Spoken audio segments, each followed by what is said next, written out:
پیران پیر غوث پاک شیخ عبدالقادر جیلانی محبوب سبحانی رحمۃ اللہ علیہ کی والدہ کے نکاح کا عجیب واقعہ۔ گیلان کے قصبے میں خدا پرست ولی کامل حضرت ابو صالح موسیٰ رہتے تھے۔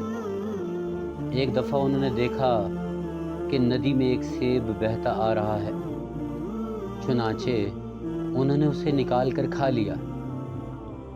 معاً خیال آیا کہ باغ کے مالک سے اجازت لیے بغیر مجھے سیب کھانے کا حق نہیں تھا۔ سخت پشیمان ہوئے۔ باغ کے مالک حضرت عبداللہ صومعی کی خدمت میں حاضر ہوئے اور معافی طلب ہوئے۔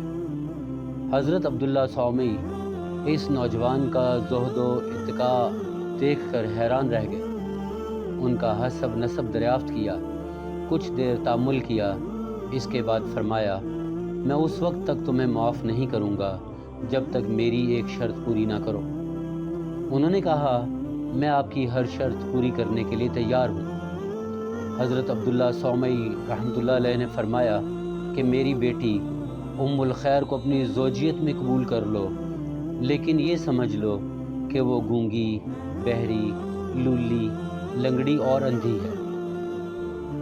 حضرت ابو موسیٰ یہ سن کر کچھ دیر کے لیے خاموش ہو گئے، لیکن پھر خیال آیا کہ تمام عمر کا زہد و تقویٰ ضائع جانے کا اندیشہ ہے، رزق حلال میں حرام کی آمیزش ہو گئی ہے۔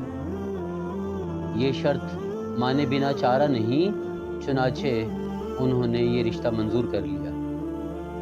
جب حضرت موسیٰ صالح حجلہ عروسی میں پہنچے تو وہاں ایک پیکر حسن و جمال کو دیکھ کر توبہ استغفار کیا اور حضرت عبداللہ صومعی کی خدمت میں حاضر ہو کر عرض کیا، آپ نے میرا عقد ایک اندھی، لولی، لنگڑی، اپاہج دوشیزہ سے کیا تھا، لیکن حجلہ عروسی میں تو کوئی نامحرم موجود ہے جو ان تمام خامیوں سے پاک ہے۔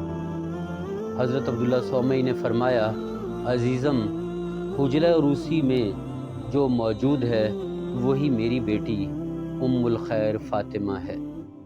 میں نے اس کو اندھی اس لیے کہا کہ آج تک اس کی نظر کسی نامحرم پر نہیں پڑی، بہری اس لحاظ سے کہ آج تک کوئی بری بات اس نے نہیں سنی، گونگی اس لحاظ سے کہ اس نے کبھی بری بات نہیں کی، لولی اس لحاظ سے کہ اس نے کوئی خلاف شریعت کام نہیں کیا، اور لنگڑی اس لحاظ سے کہ اس نے آج تک اللہ کے راستے کے علاوہ کسی اور